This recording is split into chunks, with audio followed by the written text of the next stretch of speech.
Abbaa, kan Ilmaa, kan Hafuura Qulqulluu, Waaqa tokko. Ameen. Dhiifamaa fi tolummaa isaa nuuf baay'isee Waaqayyo Abbaan keenya akka baay'ina cubbuu keenyaa osoo hin taane akka tolummaaf dhiifama isaatti eegee tiksee hanga isaatti kanatti kan nu ga'e maqaan isaa qulqulluun guddaa kan galatoomeedhaaf kan ulfaate nuuf haa ta'u. Maatiiwwan Waaqayyoo ijoolleen haadha keenya qulqulleettii Dubroo Maariyaamii bakka adda addaa taa'uudhaan sagalee kana kan dhaggeeffattan hundumti keessan maqaa gooftaa keenyaa fayyisaa keenyaa Iyesuus Kiristoosiin nagaan isin gaafadhaa. Akka akkasaatii bakka jirtanitti akkam bultanii akkam ooltanii akkam galgaleessanii ameen galateeffamuun amala uumaa keenyaa fayyisaa keenyaa Iyesuus Kiristoos kan ta'e maqaan isaa baddaa samii irratti afaan qulqulloota ergamoota isaatiin afaan qulqulloota abbootii keenyaa fi harmoolii keenyaadhaan kan galateeffamu qulqulluun maqaan isaa nu birattis guddaa kan galatoomeedhaaf kan ulfaate nuuf haa ta'u. Qulqulleettii Dubroo Maariyaamii deessuu gooftaa keenyaa akkasumas qulqulloota ergamoota Waaqayyoo qulqulloota abbootii keenyaa fi harmoolii keenya hundumaaf akka kennaa isaaniitti galannii fi ulfinni isaaniif haa ta'u. Egaan maatiiwwan Waaqayyoo barumsa keenyaa jireenyaa fi hojii gaarii kiristaanummaa kan jedhuun boqonnaa afuraffaa eegallee akka jirru ni yaadatama. Kutaa darbe kutaa sadeeffaatiin kennaawwan namootaaf kennaman jenne haala kamiitiin kennaa namaaf kennamu kennaan kunis immoo karaa kiristaanummaa haala kamiitiin akka inni hiikamudha kan wal jiraanii ilaalle turre. Walumaa galatti kennaan maal jenne turre Waaqayyo bira kan kaawwatan adiraa Waaqayyotti kennan jechuudha. Waaqayyo bira kan kaawwatan immoo yeroo lubbuudhaaf foon keenya adda baatu deebanii fooniidhaan osoo hin taane lubbuudhaan kan Waaqayyo irraa fudhatan akka isheen taate kana ilaallee irraa jechuudha. Kanaafidha gooftaan keenya lafa irratti walitti hin qabatinaa qabeenyaa isiniif kan ta'u hin qabatinaa maaliif daana'uun kan nyaatu akkasumas immoo hatuu kan dandeessu asitti walitti hin qabatinaa garuu daana'uun nyaachuu kan hin dandeenye akkasumas bakka hattuun qottee balleessuu hin dandeenye hatuu hin dandeenye samiirratti walitti qabadhaa galmee keessan jechuudhaan kan dubbate qabeenyaan akkas kennaan guyyaa har'aa kennamu booda Waaqayyo irraatti deebinee kan fudhannu akka ta'e gooftaan keenya haala kanaan nu barsiiseera jechuudha. Egaan amma kanaa barannee irraa guyyaa har'aa immoo boqonnaa kanaaf mata duree xumuraa kan ta'u egaan kennaan kanadha yoo ta'e nuti hoo haala kamiinidha kennaa kennuu kan qabnu kan jedhu ilaallee boqonnaa kanattiin gudunfinaa jechuudha. Egaan kennaan dhuguma gooftaan keenyaaf fayyisaan keenya qabeenyaan hundumtuu kan isaa osoo ta'ee jiru wanti hundumtuu kan isaa ta'ee osoo jiru inni garuu maal taasise harka namootaatti kennuudhaan namoonni fedha isaaniitiin obbolaawwan isaaniidhaaf dabarsanii kennuudhaan akka isaan ittiin eebbifamaniidhaaf kan taasisedha. Wanti hundumtuu harka namaarra kan jiru jalqaba beekamuu kan qabu harka hunduma keenyaarra kan jiru qabeenyaa ta'uu danda'a beekumsa ta'uu danda'a darbee wanta adda addaa ta'uu danda'a kun hundumtuu kan namaa miti kan mataa keenyaas miti kana jalqaba sirriitti beekuun barbaachisaadha. Tarii nuti sammuu keenyaan kan nutti dhaga'amu tokko qarshii argannu akkasumas qabeenyaawwan adda addaa argannu sammuu keenyaan yaadnee hojjennee yookiin humna keenyaan hojjennee kan argate tokko nutti fakkaachuu danda'u nutti fakkaachuu danda'a garuu akkas miti wanti hundumtuu kan kennamu eenyurraadha Waaqayyo irraadha. Tarii akkuma jedhame humna keenyaan hojjennee argachuu dandeenya eenyudha garuu humna sana kan laate humnichi kan eenyuti harki kan eenyuti miilli kan eenyuti sammuun iji kan eenyuti kan Waaqayyo miti kan Waaqayyoodha. Sana bira darbee haala hundumaa mijeessee akka dalagnuudhaaf kan taasisu Waaqayyoodha. Kanaaf qulqulluun Phaawulos akkuma dubbate hundumaa kan kennuudha Waaqayyoodha. Tokkoffaa Qorontos boqonnaa 4:7 ilaalle sirriimatti hubanna. Kanaaf hundumtuu kan Waaqayyoodha jechuudha. Kana bira darbee qabeenyaa keenya osoo hin taane matumti keenya nuti kan eenyudha kan Waaqayyoodha. Kanaaf gooftaan keenya wanta nuuf kenneen harka keenyaan deebisnee dabarsinee laannee akka ittiin eebba argannuudhaaf fedha keenyaan dabarsinee kenninee akka ittiin isa wajjirraan booda mootummaa isaa akka dhaalluudhaaf haala kanaatiin kennaa akka laachuu dandeenyu kennaa kanneen akka eebbifamnuudhaaf immoo kana nuuf laateera jechuudha. Egaan kennaan yoo kenname booda mootummaa waaqayyoodhaaf galaa wanta nuuf ta'uudhaaf akkasumas ajaja gooftaa keenyaa wanta itti raawwannuudhaaf erga akkas ta'etu nuti yoo akkamitti laachuu qabna kan jedhu immoo qabxiiwwan sadii barumsa kanaa ilaaluudhaaf yaalla. Kan jalqabaa kan nu gaafatu hundumaadhaaf sababa osoo hin gaafatin kennu. Nama gaafatu hundumaaf sababa malee kennu. Kan lammaffaa immoo kaleessa kenneeraa fi jechuurraa fagaachuu. Sadeeffaan immoo beekanii raawwachuudha. Isaan kana sadan ilaaluudhaaf yaalla. Kan nu gaafatu hundumaadhaaf sababa osoo hin gaafatin kennu. Egaan namoonni sababa adda addaadhaan rakkachuu danda'u. Namni ni rakkata. Kanaa nuti yaadnu ta'uu dhiisuu danda'a. Sababa adda addaa haala jireenyaa keessatti wantoonni baay'een nama qunnan waan ta'eedhaaf sana keessatti namoonni baay'een rakkachuu danda'u. Rakkoon isaan qunname immoo rakkoo kan mataa isaanii qofa ta'uu kan danda'u ta'uu danda'a. Sababa dubbachuudhaaf kan isaan hin barbaachisu ta'uu danda'a. Kanaaf kana beekuurra sababa nama gaafachuurra namichi rakkachuun isaa yoo nutti himame qofti gahaadha jechuudha nama gargaaruudhaaf malee sababni kee maalidha ati akkasidha kana taasisuu dandeessa jechuudhaan wanta biraa itti kaasuun nurraan eegamu jechuudha. Wanta jiru hundumaadhaan nama gargaaruudha. Kanaafidha gooftaan keenya maal jedheera wangeela Luqaas boqonnaa 6:30 yoo laalle dabarree wangeela Maatewos boqonnaa 5 yoo laalle maal jedha kan si kadhatu hundumaadhaaf kennachuun dubbateera. Sababa tokko malee jechuudha. Kan si kadhatu hundumaadhaaf maal taasisi kenni jechuudhaan dubbate. Asirratti beekuu kan qabnu wantoonni baay'een ni jiru. Namni kun rakkatee ta'uu danda'a rakkatee ta'uu danda'a garuu gaafannaan wanta dandeenyu yoo ta'e yoo kennineef matuma keenya qajeeloo taana malee hin miidhamnu jechuudha. Gooftaan keenya namni si gaafatu nama akkamiitiin jenne nama maal qabatu siin ol kan jiru siin gadi si wajjiraan walitti dhufeenya akkamii qaba kana hin jenne ati soolessadhaati maal hin jenne kan si gaafatuudhaaf maal taasise kan si kadhatu hundumaadhaaf kenni jechuudhaan dubbate. Kanaaf kan fudhatu caalaa kan kennuudha qajeelummaa kan qabaatu jedhani qulqulloonni abboonni keenya iyyuu kan fudhaturra inni kennu qajeelaadha baay'eeti jechuudha. Kanaaf guyyaa har'aa wantoota akkasii kana gooftaa keenya yaaduudhaan jecha isaa kabajuudhaan isa jaallachuudhaan kan raawwannu yoo ta'e boora gooftaa keenya irraatu kanarra kenne kana isarraa deemnee fudhannaa jechuudha. Kanaaf sababa tokko osoo hin gaafatiin namaaf kennuun nama gargaaruun qajeelummaa kan dabaluu fi kennaawwan haala ittiin kennuu kan qabnu keessaa kan jalqabaati. Kan lammaffaan immoo kaleessa kenneeraaf jechuurraa fagaachuu. Qabeenyaan nama tokko harka jiru kan waaqayyooti. Akkuma jalqaba dubbanne jechuudha. Waaqayyo immoo qabeenyaa kana kan laatu eenyuufidha? Saboota hundumaafidha. Tarii kadhannaa yaa abbaa keenyaa tabboonni keenya hiikaniiru kan nuuf ga'u buddeena keenya har'aa nuuf kenni jennee kan kadhannu ikkoo hundumti keenya mataa keenyaan dhaabbannee gaafa kadhannu ikkoo kan nuuf ga'u buddeena keenya irraa nuuf kennina. Kan akkas jechuun buddeenni kun kan dhuunfaa miti kan nama hundumaati. Nama hundumaa jechuudha.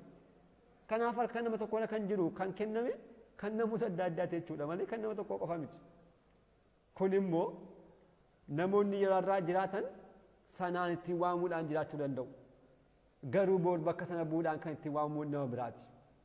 Namichi sunis immoo deebee gaafa darbu qaamni biraa dhufee maal jedha qabeenyaan kun naaf ta'a ani dhaaluun qabachuudhaan inni dhaalaa jechuudha. Kanaaf kun maal jechuudha salphaadhumatti guyyaa har'aa harka namaadha kan jiru itti fayyadamuu qofaadhaaf kan kenname malee namoonni akka isaan hojirraan deemaniidhaaf miti. Guyyaa har'aa kan hojirraan jirru yeroo wanta darban ilaala akkuma turre boor garaa haadha keenyaa keessaa qullaa akkuma baane qullaa deemnee wal keessa seennaa jechuudha. Tarii nu wajjirraan guyyaa dhufaatii keenyaa dhaabbachuu kan danda'u maalidha? Hojiiwwan gaarummaadhaaf hammina nuti guyyaa irraa hojjennu qofadha malee qabeenyaan manni waa tokko kan nama wajjiraan deemu hin jiru. Kanaaf waaqayyo kan nutti kenne qabeenyaa kana maal taasisuu qabna? Guyyaa hundumaa dhufee kan nu gaafatuuf kennuutu jiraata jechuudha. Maaliif kan abbaa isaa gaafate malee kan nama biraa miti. Qabeenya abbaa koo harka keerra jiru kenni jedhee nama dhufuuf sanuma kan jiru dabarsanii kennuu malee kaleessa siif kenneera jedhanii akka mataa ofii kennuutti lakkaa'uun hin jiraatu jechuudha. Kun kan kennu waaqayyoodha. Wanta raawwannu hundumaaf galateeffamuu kan qabudha waaqayyoodha. Kennaa kan kennu abbaan kennaa keenya qofaa miti. Wanta raawwanne sanaadhaaf galateeffamuu kan qabudha gooftaa keenyadha. Wangeela Luqaas boqonnaa 17 lakkoofsa 10 irraa ilaallu maal jedha? Isin immoo gaarummaa raawwattan hundumaadhaaf yeroo raawwattan hundumaatti nuti garboota gatii hin qabneedha ofiin jedha jechuudhaan gooftaan keenya dubbateera. Sirrii madha. Nuti garboota gatii hin baasneedha. Garuu gooftaan keenya nurra bulee kan raawwatu hundumaadhaaf galatoo kan argatudha. Galatoon kanuma gooftaa keenyaatti malee kan mataa keenyaa ta'uu hin qabu jechuudha. Kanas hubachuun nurra jiraata. Qulqulluun Yohaannis wangeelaa irratti waa'ee kadhannaa yaa abbaa keenyaa yeroo hiiku haala kana ilaalchisuudhaan wanta dubbatanii qaba. Yeroo hundumaa kaleessa siif kenneera. Namichi kun yeroo hundumaa nama dhufee nama jeeqaa kan jedhamu ilaalchisuudhaan kan barreesse haa ilaallu. Maal jedhaa? Akka isaaf laattuudhaaf guyyaa guyyaa dhufee kan si kadhatu akkuma kee guyyaa guyyaatti waan beela'uufidha. Kanaaf kaleessa kenneeraaf mitiin jedhiin har'as dabalii kenniif. Namni kun yeroo hunda dhufee kan na rakkisa jettee yaaddetta yoo ta'es atis akkuma kana Waaqayyoon rakkisaa akka jirtu hin dagatinii jechuudhaan dubbata. Namni kun guyyuma guyyaatti dhufee na rakkisa jettee yaaddetta yoo ta'e atis akkuma kana Waaqayyoodhaan guyyaa guyyaatti rakkisaa akka jirtu hin dagatinii. Uumaan kee guyyaa guyyaan akkuma siif kennu atis immoo guyyuma guyyaan akka isaaf laattuudhaaf gara kee kan ilaaluudhaaf kenni jechuudhaan dubbata.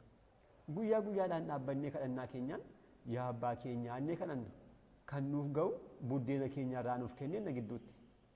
Guyyuma guyyaatti jechuun buddeena keenya irraa nuuf kenne jenna. Kanaaf nuti guyyaa guyyaatti amma kanaa gooftaa keenya kan kadhannu gooftaa keenyaan guyyaa tokkollee nuufisnee beeknu jechuudha. Gooftaan keenya kadhatamee manuuf laata yeroo hundumaa ni kadhannaa nuuf kenna. Kadhachuu osoo dhisnes inuma nuuf laata. Kanaaf obbolaawwan akkasii warreen wanta harka keenya jiru ufanii fudhachuudhaaf guyyaa guyyaatti hin dhufani kaleessa kenneera kan jettu yoo ta'e akkuma kanas immoo Waaqayyoodhaan gaddisiisaa jirra jechuudha. Rakkisaa jirra jechuudha. Waaqayyo kaleessa nuuf kenneera jennee guyyaa irraa dhaabbachuu dhiisneerra hin dhiisne maaliif guyyaa har'aas wanti nu barbaachisuuf jechaadha. Obbolaawwan keenya warreen qaamni isaanii hanquu ta'es dalaganii argachuu warreen dandeenyes akkuma kanaan isaan dhufan guyyuma guyyaan kennuufuutu kiristaanaa jiraataa jechuudha. Qulqulluun Yohaannis itti fufuudhaan akkas jedha. Mala adda addaa uumuudhaan illee kanneen kaatan ni jiru. Sanas immoo mala sana sababa ittiin kaasin jedha. Maal jedha? Mala adda addaa uumee kan si katuufis kenni akka inni mala uumee itti fayyadamu kan taasise gara jabummaa keedha. Osoo ati yeroo inni si gaafatu ni kennitaaf ta'etu mala nu buture jechuudhaan kanaaf kenniifi yeroo hundumaa kenniif jechuudhaan dubbata. Namoonni baay'een sababa uumuu danda'u sirrima. Wanta nu hin beekamne jechuudha. Wanta soba ta'e uumuudhaan kadhachuu danda'u. Haa uuman malee garuu namni kun rakkateera. Sababni sun sababa dhugaa ta'uu haalisu malee maal ta'eera? Rakkateera. Namni kun sababa kana kanuu maala? Hammina namootaadha akka inni kana taasisu kan isaa taasisu. Maaliif? Callisee hundi nama kadhate hin kennan waan ta'eedhaaf sababa biraa uume jechuudha. Kanaaf hamminummaan keenya darbee obbolaawwan keenya akka isaan cubbuu raawwatan taasisaa jechuudha agartanii. Osoo akkuma gaafatamnuudhaan laanne namoonni kun sababa uumuun dhagan. Kanaaf sababa akkasii uumee kan si kadhatuuf dhaabsi maal taasise? Kenniifi jechuudhaan abbaan kun nu barsiisaa jechuudha. Kanaafuu kanas taasisuun nurra jiraata. Sababa adda addaa namni wanta barbaadaa sana laaluu miti inni guddaan. Namni kun dhuguma sababa kanaaf sababa akkasii qabamoo hin qabu jennee qorachuun hojii keenya miti. Inni kun wanta biraati. Kan keenya kan ta'u maalidhaa? Yoo qabaanne wanta gaafatamu sana kennu. Yoo hin qabaanne immoo hin qabnu jennee deebisuu. Kana qofa malee sababni kun dhugaadhaa, sababni kun sobadhaa kan jedhu gahee keenya akka hin taane, kan keenya akka hin taane beekne isa kana yeroo hundumaatti jiraachuun nurra jiraataa jechuudha. Kan xumuraa kan ilaallu immoo beeknee raawwachuu qabnudha. Beeknee raawwachuu. Kiristaanummaa keessatti nama gargaaruu kan qabnu namni yoo nu gaafate qofa osoo hin taane itti yaadne namna balbaluun wanta kana isa barbaachisa. Obboleettiin koo baluun kana ishee barbaachisa. Ani kan akkuma barbaadu isheenis maal barbaaddi? Kana ni barbaaddi. Ani akkuma kana barbaadu innis kana ni barbaada. Waan ta'eedhaaf jenne kan mataa keenya irraa qoonnee raawwachuu. Kana kiristaanummaan. Raawwachuu osoo dandeenyu obbolaawwan keenya gargaaruu osoo dandeenyu gochuudhaa osoo dandeenyu hin raawwatiin hafuun cubbuu guddaadha. Kana kitaabni qulqulluun kallattii maal agarsiisa? Ergaa qulqullicha Yaaqoob boqonnaa 17 yoo dubbisne maal jedha? Wanta gaarii raawwachuu beeke kan hin raawwanne cubbuudha jechuudhaan dubbata. Cubbuun wanta barreeffamee taa'e qofa miti. Kana raawwadhaa, kana immoo hin raawwatinaa kan jedhame ni jira. Kanatti dabalataan nuti mataa keenyaan wanta gaarii ta'e wanta beeknuudhaaf gooftaan keenya waaqni keenya uumama hundumaarraa adda kan ta'e sammuu yaadu, sammuu kalaquu danda'u nu keessa kaa'eera. Sammuu kanaa yaadnee maal taasisuu qabna? Wanta gaarii kan ta'u hundumaa raawwachuu nurra jiraata. Kana kan hin taasisne garuu wanta gaarii raawwachuu dhiisuudhaaf maal ta'a? Cubbuutti ta'a jechuudha. Kanaaf beeknee raawwachuu qabna. Namoonni baay'een rakkachuu danda'u.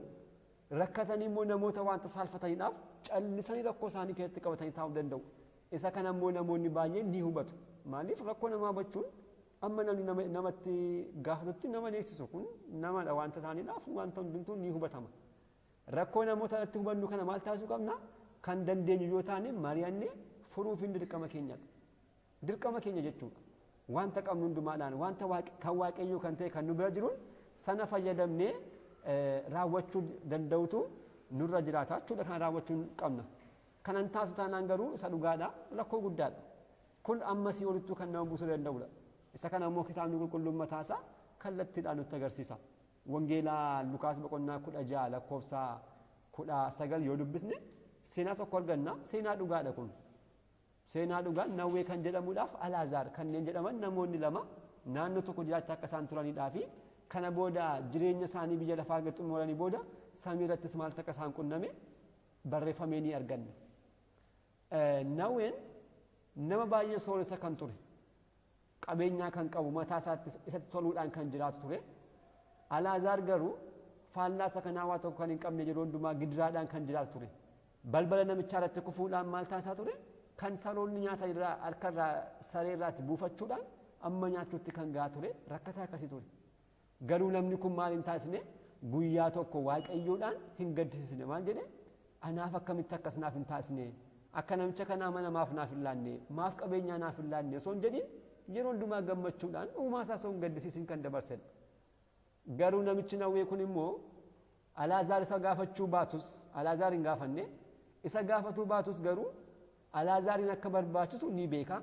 Osoo beeku garuu maal hin taasisne uffata hin binnee fi nyaata nyaachisnee nu baasne darbees immoo mana isaaf ijaaruu hin dandeenye. Hojiin isaa kun maal taasiste booda akka inni si'ooltti darbatamuudhaaf sababa isaaf taateetti. Kan nama dhibu Nawween kitaaba sanatti akka yoo dubbisnu cubbuu kana raawwateera kan jedhamu tokkollee hin barreeffamne. Garuu gooftaan keenya kan kaa'isu maala? Obboleessa isaa sanaa itti yaadee raawwachuu dadhabuu isaadha. Itti yaadee jechuudha. Namni kun hin barbaada. Namni kun uffachuu qaba. Namni kun mana keessa jiraachuu qaba. Namni kun nyaachuu qaba jedhee itti yaadee raawwachuu dadhabuu isaa qofti akka inni abidda si'ooltti nama kana galche asirratti nutti agarsiisa. Kanaaf osoo beeknu raawwachuu dhiisuun amma kanatti kan nama geessu jechuudha. Gooftaan keenya yeroo dhufaatii isaa kan nu gaafatu jalqaba amantaa qabaachuun dirqamadha. Amantaa qabaannee gara gooftaa keenyaatti yeroo dhiyaannu wangeela Maatewos boqonnaa 25tti dubbisuu dandeenya. Gaaffii waliin nu gaafatu hundumtuu kennaa wajjiraan kanneen wal qabaatanidha. Kennaa wajjiraan jechuudha. Kanneen rakkatan gargaaru, warreen dhukkubsatan gargaaru, warreen hidhaman amma hiiksisuutti ga'u, wanta isaan barbaachisu hundumaa taasisu. Kallattii kanaan namni rakkatee jennee kan yaadnu hundumaa amantaadhaan osoo adda hin baasiin, bifaan osoo adda hin baasiin, sanyummaadhaan osoo adda hin baasiin, biyyaan osoo adda hin baasiin namni nama ta'uu isaa qofaaf obbolaawwan keenya wanta ta'eedhaaf kiristaanummaa keessatti obbolummaa jennee yeroo kan baranne yeroo darbe akkuma jaalattan nama kan ta'e hundumtuu obbolaawwan keenyadha. Kanaafuu amma kanaatti yaadnee hojiiwwan gaarii namootaaf raawwachuun nurra jiraataa jechuudha. Kan hundumaa kan raawwannu yoo ta'e gooftaan keenya akkuma dubbate dhuguma galmee gaarii kan ta'e sana galmee daana'uu nyaachuu hin dandeenye galmee hattuuni buqqistee yookiin qoffortee hatuu hin dandeenye samii irratti hojjetanneera jechuudha. Kanaaf booda dhannee lubbuun keenya gammachuudhaan sana qabachuudhaaf sana fudhachuudhaaf jirti jechuudha. Kana beeknee kan qabnu hundumaadhaan wanta kan keenya kan fakkaatu hundumaan galatoo osoo hin barbaadiin. Galatoonis rakkoo guddaadha. Galatoon kan waaqayyoo qofa ta'uu qaba. Wanta gaarii akka raawwannuudhaaf kan taasise waaqayyoodha. Qabeenyaa qabaannee akka laannuudhaaf kan taasise waaqayyoodha. Darbees immoo kan nutti kennu sun abbaan qabeenyaa sanaa waaqayyoodha. kanaaf kan waaqayyoo kan ta'e waaqayyoo irraa fuunee nama biraatti dabarsuudhaaf kana gidduu teenya kan galatoo argannu yoo ta'e rakkoo guddaan ta'uu danda'a jechuudha.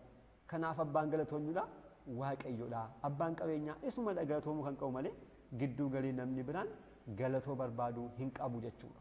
Kanaaf wanta raawwannu hundumaadhaaf afaaniin galatoon barbaachisu jennee dubbachuu osoo hin taane of amansiisnee keessa keenyaan jechuudha. Of amansiisnee galatoon kan waaqayyoo ta'uusaa nuti immoo garboota faayidaa hin qabne waaqayyoo immoo nurra bulee hojii kaalii kan raawwatu ta'uusaa qofa beekne yeroo hundumaa daandii kanaadhaan kennaawwan kennuun nurra jiraata jechuudha.